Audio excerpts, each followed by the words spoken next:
Hi there. So today we're going to speak about several topics. First topic, we're going to focus on sacrifices. Sacrifices. Okay. Second is going to be about being a paradox. And third is going to be humility and doing the boring work or just the work. Okay. So let's start with sacrifices, right? So today is Sunday, and today there was a competition of breakdance, and it's something that I truly love.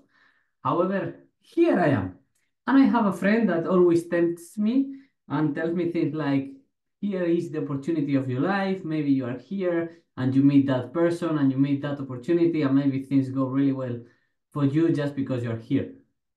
Yes, but if you watch the previous video about how important it is to focus on one thing, then you probably know that the key point here, and this has been like my process of understanding how to take decisions, is this concept called ROI, which is return on investment. Okay, return on investment, return on investment. What does this mean? It means like you find the things that when you're going to invest your time there, how much you are going to get from that. When you are going to invest some energy on that or some resources on that, how much you are going to take from that. So there is certain return on investment on going to networking events, for example, which is something that I did for some time. However, what I'm building now is something that has more leverage, okay, which is another keyword, leverage. And leverage is from any possible action that I can do, what is the amount of input and the amount of output that I receive. It's very similar to return on investment on the way of what can I build that is going to give more by applying the same amount of energy, or in this case, strength. And this is like a fulcrum. Maybe you know this thing, right? Like if the fulcrum is here and you invest some energy, like you can lift this much. If the fulcrum is here, then you need to put more effort, right? Because it depends on where the fulcrum is. So then you find things that the given the same amount of energy and effort and resources, you are going to lift, leverage bigger amount of of resources, of energy, or of outcome, right? So this is return on investment, and it's like a very good practice whenever you are taking choices and decisions between different things, because at the end of the day, you always have to sacrifice something, right? Now, how can you take a chance, a sacrifice, a decision, and avoid the suffering part of it, which is like I'm just choosing the option that, based on my understanding of the situation right now, based on the knowledge that I have, is going to give me the highest return on investment. So if I can build, for example, what I'm doing now is either I do cold calls myself, or I develop the time of 1 or 2 hours to build a system that is going to allow other people to do the calls for me, right? So then this gives me more return on investment on the long term as well. And it has bigger leverage because it's like a system that I can build, that I can onboard and train the people for a longer period of time. So instead of me doing cold calls, which is something that I have to do, it's like finding out who other people that can do that, and the how can I train those people. Then I automate that process. So then I can even leverage, and the return on investment is huge. I can leverage that system to find more leverage into the other people doing the calls for me. So that's why today Sunday, I'm here doing this instead of being outside. The weather is amazing and it's the best day to be outside with your friends at the park. Here I am telling you this. So then you take your own choices and decisions in life, because at the end of the day we only have one life. We do whatever we want with that.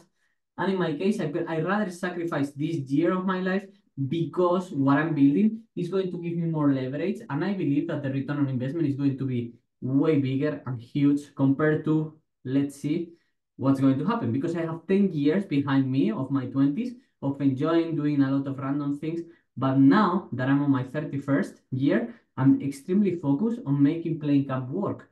And this is my sacrifice. I'm willing to sacrifice everything else that is not going to support that single focus. And this is why a Sunday like today in April, I'd rather be here. And I'd rather sacrifice April than sacrifice July. So if everything that I'm building works in July, I will be in a much different situation where I don't need to sacrifice so much. I will have to sacrifice different things and I will have other focus and other tasks. But ideally, many of the now problems are solved for good. So then I will have new problems. And this is our first point, sacrifices. And the second point, paradox, is connected with what I just said. Like, I'm building this company, Playing Camp, which is about how to make people happier in their day-to-day life, how to increase their well-being, how to enjoy their life more. And fun enough, I'm here, allegedly or apparently, sacrificing my now joy, my daily joy, into a future goal or into a future project or into a future machine that I'm building, right? So this is the interesting thing of being a paradox, right? Like you can be in one way with some people and then in a totally opposite way in a different circumstance. And I saw this from two different people today in social media. One of them is Zach Pogro, which I quote pretty oftenly. Zach Pogro. And the other guy, honestly, I don't know his name, but I found him pretty good. And he said, like, when you work, you can work like crazy manic. And when you rest, you can rest in your deepest level of rest. And you can get this by doing some meditation and some like altered state of consciousness training as well. So you can learn to fully relax your body super extremely quickly. And that's very interesting because that's the point. When you are in the business, you're like a wolf in the business and you're like a savage. But then when you're with people, you're like a teddy bear. This is what Zach Pobre said. It's like you're super relaxed, you're just like being friendly, no harsh anything. And I invite you to find these type of things in your life. Like how can you be living on the streams and being a paradox for so many people? Like how can I be like so much into the business mentality and how to make money and how to leverage that money, and at the same time be like a hippie, like in my the places where I enjoy myself the most in many occasions is just like being on the nature with people that I love, doing things that are really meaningless activities for purposeful connections, which is one of the logos and mottos of Playing Camp. It's one of the mottos. And this is something that I found in hippie festivals and hippie gatherings and these dance festivals, and I love it because I allow myself to be there without the need of performing or telling anything to people. And on the other side, then I optimize my time as much as possible so then I can put as much output and I can develop systems that give me a high return on investment, right?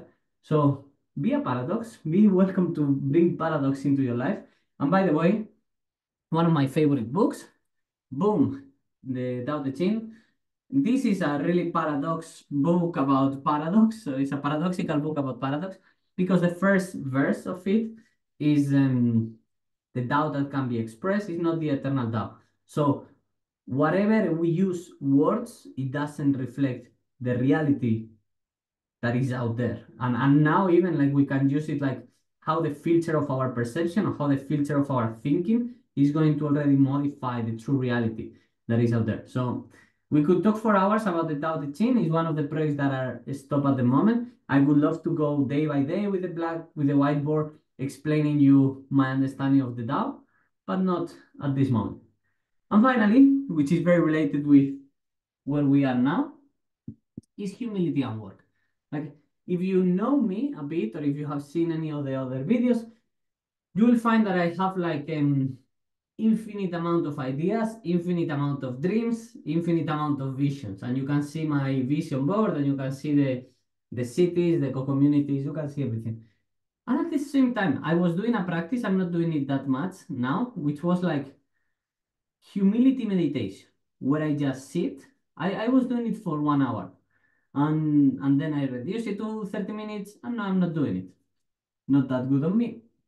However, just silent seated meditation centering yourself, focusing your attention in the breath, and then just think about yourself as how little you are and how little you are in the scheme of the universe. And this is a feeling that I have from time to time, like when I'm taking a nap and then I wake up after doing some meditation exercise and I'm like, wow, like planet Earth is this tiny planet. Like when I start considering the huge vastness of the universe, I have this weird feeling that there is no name for it or name that I know of or I haven't labeled it, which is like uh, how weird the whole universe is.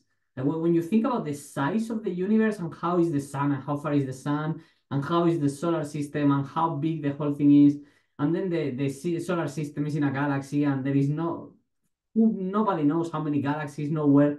It's like, brother, and I'm here in this room. It's like I'm getting high. I'm having like a spiritual experience of awareness when I think about this.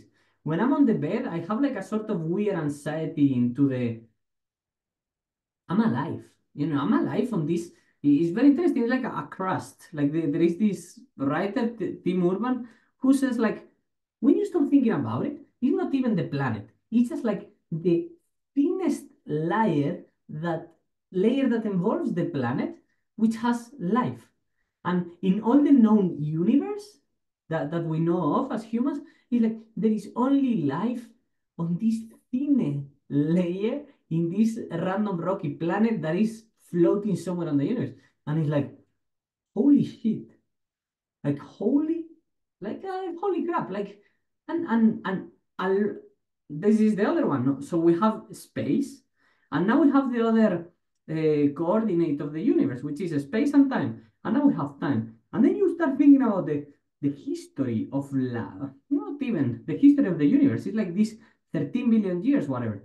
It's like, brother, like, seriously, again, when you think about human history or written history, or even when you land in this present moment and time, like be here and now, it's like when you stop thinking about the history of the universe and the fact that you are alive now, it can get as crazy as it gets. Like, wow.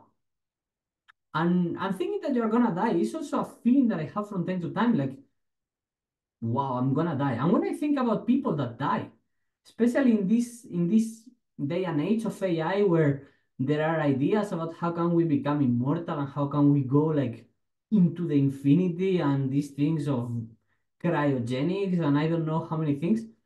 Mm, and you think, wow, I'm alive. And it's the paradox again of I'm alive, but I'm dying. So I'm living and dying at the same time because I'm in the moment.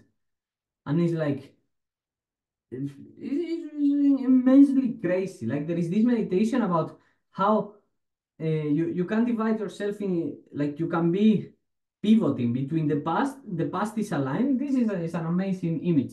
So the past is aligned backwards, and the future is aligned forward. And you are here all the time. And you're like poo, poo, poo, poo, poo, poo, poo, poo, poo, poo, poo, poo, poo, poo, because the line backwards is building and the line forward is building. So you are like pivoting, poo, poo, poo, poo, poo, poo, poo, past, present, like past, future, past, future, past, future, and you are in the present. And the present is this two, two, two, two, two, two, two. So okay, this is a bit of my mind going everywhere. And when we go to the humility, is like when I start thinking about how tiny am I in the scheme of the universe, in space and in time. And now, into human history, how tiny am I?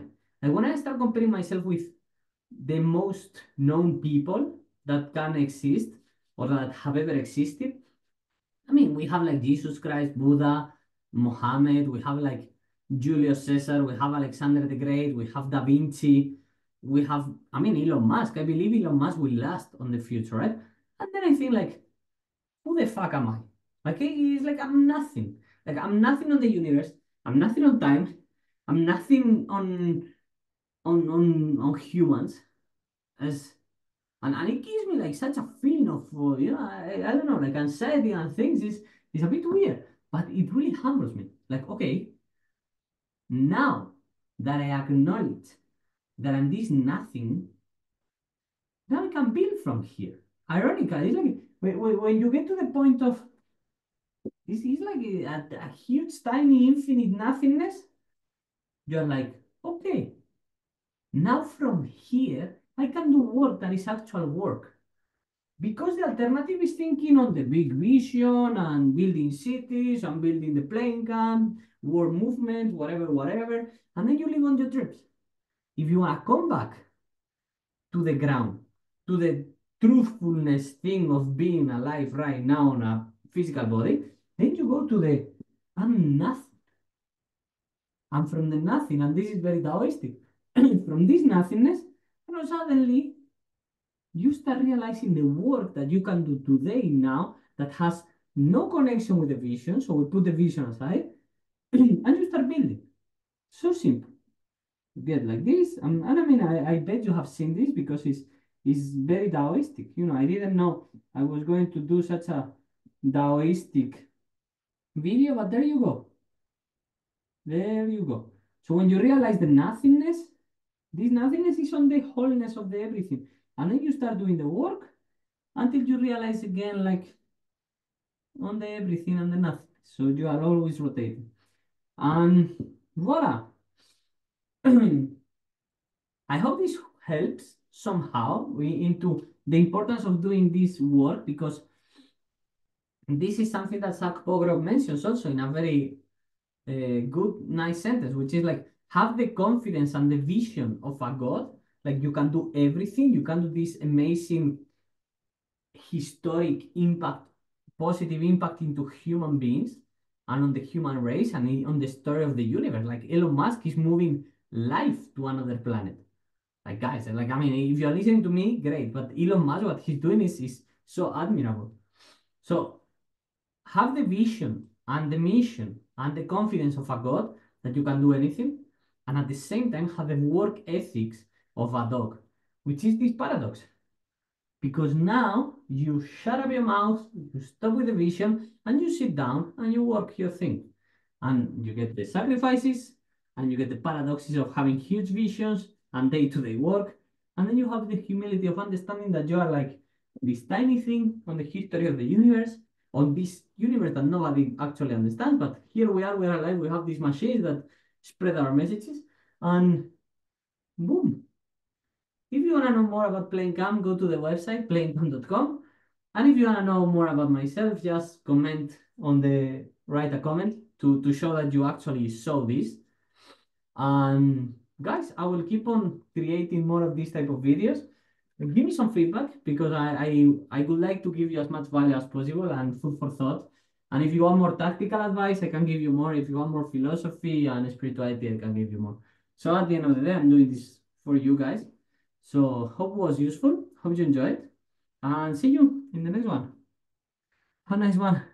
And subscribe. It's important that I say it, because if you subscribe, it's the first time you find me, Carlito Fluidito. If you subscribe, you are supporting the channel and everyone is growing. Peace and love.